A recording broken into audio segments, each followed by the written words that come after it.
भगवान श्रीहरि विष्णु के दशावतार की 10 प्रामाणिक कथाएं। भगवान श्रीहरि विष्णु ने धर्म की रक्षा हेतु हर काल में अवतार लिया। वैसे तो भगवान विष्णु के अनेक अवतार हुए हैं, लेकिन उनमें 10 अवतार ऐसे हैं जो प्रमुख रूप से स्थान पाते हैं। यहाँ प्रस्तुत हैं भगवान श्रीहरि विष्णु के 10 अवतार यानी दशावतार की पौराणिक एवं प्रामाणिक कथाएं। 1. मत्स्य अवतार। पुराणों के अनुसार भगवान विष्णु ने सृष्टि को प्रलय से बचाने के लिए मत्स्यावतार लिया था। इसकी कथा इस प्रकार है। कृतयुग के आदि में राजा सत्यव्रत हुए। राजा सत्यव्रत एक दिन नदी में स्नान कर जलांजलि दे रहे थे। अचानक उनकी अंजलि में एक छोटी सी मछली आई। उन्होंने देखा तो सोचा वापस सागर में डाल दूं, लेकिन उस मछली ने बोला, आप मुझे सागर में मत डालिए, अन्यथा बड़ी मछलियां मुझे खा जाएंगी। तब राजा सत्यव्रत ने मछली को अपने कमंडल में रख लिया।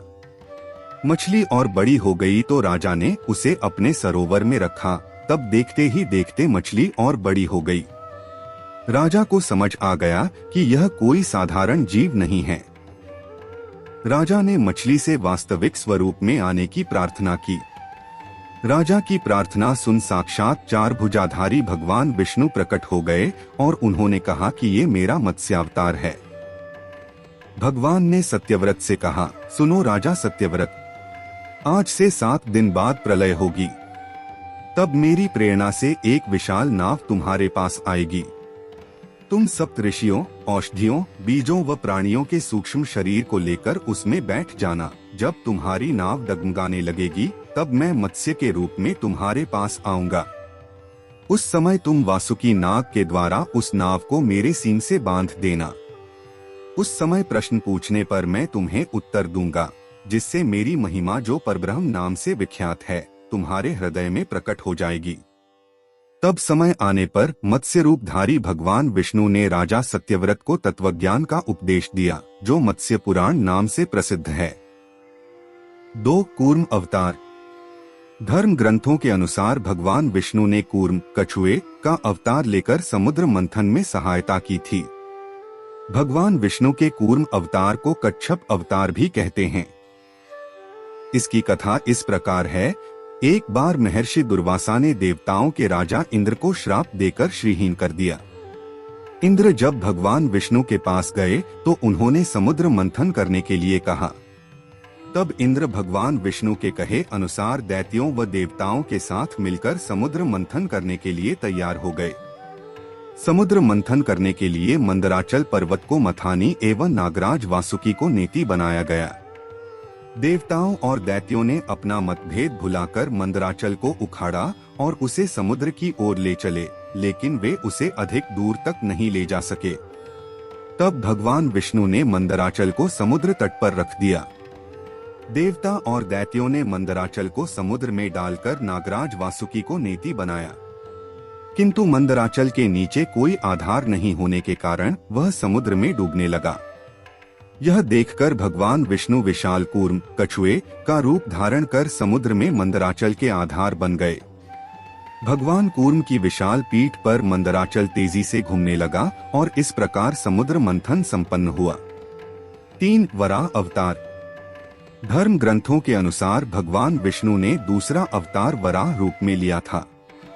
वराह अवतार से जुड़ी कथा इस प्रकार है। पुरातन समय में दैत्य हिरण्याक्ष ने जब पृथ्वी को ले जाकर समुद्र में छिपा दिया, तब ब्रह्मा की नाक से भगवान विष्णु वराह रूप में प्रकट हुए। भगवान विष्णु के इस रूप को देखकर सभी देवताओं व ऋषि मुनियों ने उनकी स्तुति की। सबके आग्रह पर भगवान वराह ने पृथ्वी को ढूंढना प्रारंभ किया। अपनी थूथनी की सहायता से उन्होंने पृथ्वी का पता लगा लिया और समुद्र के अंदर जाकर अपने दांतों पर रखकर वे पृथ्वी को बाहर ले आए। जब हिरण्याक्ष दैत्य ने यह देखा तो उसने भगवान विष्णु के वराह रूप को युद्ध के लिए ललकारा। दोनों में भीषण युद्ध हुआ। अंत में भगवान वराह ने हिरण्याक्ष का वध कर दिया। इसके बाद भगवान वराह ने अपने खुरों से जल को स्तंभित कर उस पर पृथ्वी को स्थापित कर दिया। 4. भगवान नृसिंह। भगवान विष्णु ने नृसिंह अवतार लेकर दैत्यों के राजा हिरण्यकशिपु का वध किया था। इस अवतार की कथा इस प्रकार है। धर्म ग्रंथों के अनुसार दैत्यों का राजा हिरण्यकशिपु स्वयं को भगवान से भी अधिक बलवान मानता था। उसे मनुष्य, देवता, पक्षी, पशु न दिन में न रात में, न धरती पर, न आकाश में, न अस्त्र से न शस्त्र से मरने का वरदान प्राप्त था। उसके राज में जो भी भगवान विष्णु की पूजा करता था उसको दंड दिया जाता था। उसके पुत्र का नाम प्रहलाद था। प्रहलाद बचपन से ही भगवान विष्णु का परम भक्त था। यह बात जब हिरण्यकशिपु का पता चली तो वह बहुत क्रोधित हुआ और प्रहलाद को समझाने का प्रयास किया, लेकिन फिर भी जब प्रहलाद नहीं माना तो हिरण्यकशिपु ने उसे मृत्युदंड दे दिया। हर बार भगवान विष्णु के चमत्कार से वह बच गया। हिरण्यकशिपु की बहन होलिका, जिसे अग्नि से न जलने का वरदान प्राप्त था, वह प्रहलाद को लेकर धधकती हुई अग्नि में बैठ गई। तब भी भगवान विष्णु की कृपा से प्रहलाद बच गया और होलिका जल गई। जब हिरण्यकशिपु स्वयं प्रहलाद को मारने ही वाला था तब भगवान विष्णु नृसिंह का अवतार लेकर खंबे से प्रकट हुए और उन्होंने अपने नाखूनों से हिरण्यकशिपु का वध कर दिया। 5 वामन अवतार। सत्ययुग में प्रहलाद के पौत्र दैत्यराज बलि ने स्वर्गलोक पर अधिकार कर लिया। सभी देवता इस विपत्ति से बचने के लिए भगवान विष्णु के पास गए। तब भगवान विष्णु ने कहा कि मैं स्वयं देवमाता अदिति के गर्भ से उत्पन्न होकर तुम्हें स्वर्ग का राज्य दिलाऊंगा। कुछ समय पश्चात भगवान विष्णु ने वामन अवतार लिया। एक बार जब बलि महान यज्ञ कर रहा था तब भगवान वामन बलि की यज्ञशाला में गए और राजा बलि से 3 पग धरती दान में मांगी। राजा बलि के गुरु शुक्राचार्य भगवान की लीला समझ गए और उन्होंने बलि को दान देने से मना कर दिया। लेकिन बलि ने फिर भी भगवान वामन को 3 पग धरती दान देने का संकल्प ले लिया। भगवान वामन ने विशाल रूप धारण कर एक पग में धरती और दूसरे पग में स्वर्ग लोक नाप लिया। जब तीसरा पग रखने के लिए कोई स्थान नहीं बचा तो बलि ने भगवान वामन को अपने सिर पर पग रखने को कहा। बलि के सिर पर पग रखने से वह सुतल लोक पहुंच गया। बलि की दानवीरता देखकर भगवान ने उसे सुतल लोक का स्वामी भी बना दिया।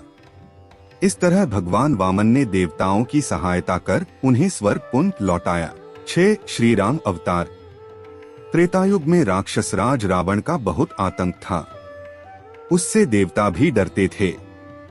उसके वध के लिए भगवान विष्णु ने राजा दशरथ के यहाँ माता कौशल्या के गर्भ से पुत्र रूप में जन्म लिया। इस अवतार में भगवान विष्णु ने अनेक राक्षसों का वध किया और मर्यादा का पालन करते हुए अपना जीवन यापन किया। पिता के कहने पर वनवास गए। वनवास भोगते समय राक्षस राज रावण उनकी पत्नी सीता का हरण कर ले गया। सीता की खोज में भगवान लंका पहुँचे। वहाँ भगवान श्री राम और रावण का घोर युद्ध जिसमें रावण मारा गया। इस प्रकार भगवान विष्णु ने राम अवतार लेकर देवताओं को भय मुक्त किया। 7 श्री कृष्ण अवतार। द्वापर युग में भगवान विष्णु ने श्री कृष्ण अवतार लेकर अधर्मियों का नाश किया। भगवान श्री कृष्ण का जन्म कारागार में हुआ था। इनके पिता का नाम वसुदेव और माता का नाम देवकी था। भगवान श्री कृष्ण ने इस अवतार में अनेक चमत्कार किए और दुष्टों का सर्वनाश किया। कंस का वध भी भगवान श्री कृष्ण ने ही किया। महाभारत के युद्ध में अर्जुन के सारथी बने और दुनिया को गीता का ज्ञान दिया। धर्मराज युधिष्ठिर को राजा बनाकर धर्म की स्थापना की। भगवान विष्णु का ये अवतार सभी अवतारों में सबसे श्रेष्ठ माना जाता है। 8 परशुराम अवतार। हिंदू धर्म ग्रंथों के अनुसार परशुराम भगवान विष्णु के प्रमुख अवतारों में से एक थे। भगवान परशुराम के जन्म के संबंध में 2 कथाएं प्रचलित हैं। हरिवंश पुराण के अनुसार उन्हीं में से एक कथा इस प्रकार है। प्राचीन समय में महिष्मती नगरी पर शक्तिशाली हयवंशी क्षत्रिय कार्तवीर्य अर्जुन सहस्त्रबाहु का शासन था। वह बहुत अभिमानी था और अत्याचारी भी। एक बार अग्निदेव ने उससे भोजन कराने का आग्रह किया। तब सहस्त्रबाहु ने घमंड में आकर कहा कि आप जहां से चाहें भोजन प्राप्त कर सकते हैं, सभी ओर मेरा ही राज है। तब अग्निदेव ने वनों को जलाना शुरू किया। एक वन में ऋषि आपव तपस्या कर रहे थे। अग्नि ने उनके आश्रम को भी जला डाला। इससे क्रोधित होकर ऋषि ने सहस्त्रबाहु को श्राप दिया कि भगवान विष्णु परशुराम के रूप में जन्म लेंगे और न सिर्फ सहस्त्रबाहु का नहीं बल्कि समस्त क्षत्रियों का सर्वनाश करेंगे। इस प्रकार भगवान विष्णु ने भार्गव कुल में महर्षि जमदग्नि के 5वें पुत्र के रूप में जन्म लिया। 9 बुद्ध अवतार। धर्म ग्रंथों के अनुसार बौद्ध धर्म के प्रवर्तक गौतम बुद्ध भी भगवान विष्णु के ही अवतार थे, परंतु पुराणों में वर्णित भगवान बुद्धदेव का जन्म गया के समीप कीकट में हुआ बताया गया है और उनके पिता का नाम अजन बताया गया है। यह प्रसंग पुराण वर्णित बुद्धावतार का ही है। एक समय दैत्यों की शक्ति बहुत बढ़ गई। देवता भी उनके भय से भागने लगे। राज्य की कामना से दैत्यों ने देवराज इंद्र से पूछा कि हमारा साम्राज्य स्थिर रहे, इसका उपाय क्या है। तब इंद्र ने शुद्ध भाव से बताया कि सुस्थिर शासन के लिए यज्ञ एवं वेद विहित आचरण आवश्यक है। तब दैत्य वैदिक आचरण एवं महायज्ञ करने लगे, जिससे उनकी शक्ति और बढ़े लगी। तब सभी देवता भगवान विष्णु के पास गए। तब भगवान विष्णु ने देवताओं के हित के लिए बुद्ध का रूप धारण किया। उनके हाथ में मार्जनी थी और वे मार्ग को बुहारते हुए चलते थे। इस प्रकार भगवान बुद्ध दैत्यों के पास पहुंचे और उन्हें उपदेश दिया कि यज्ञ करना पाप है। यज्ञ से जीव हिंसा होती है। यज्ञ की अग्नि से कितने ही प्राणी भस्म हो जाते हैं। भगवान बुद्ध के उपदेश से दैत्य प्रभावित हुए। उन्होंने यज्ञ व वैदिक आचरण करना छोड़ दिया। इसके कारण उनकी शक्ति कम हो गई और देवताओं ने उन पर हमला कर अपना राज्य पुनः प्राप्त कर लिया। 10 कल्कि अवतार। धर्म ग्रंथों के अनुसार भगवान विष्णु कलयुग में कल्कि रूप में अवतार लेंगे। कल्कि अवतार कलयुग व सतयुग के संधिकाल में होगा। यह अवतार 64 कलाओं से युक्त होगा।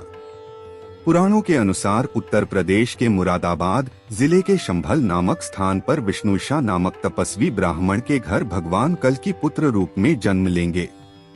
कल्कि देवदत्त नामक घोड़े पर सवार होकर संसार से पापियों का विनाश करेंगे और धर्म की पुनः स्थापना करेंगे, तभी सतयुग का प्रारंभ होगा।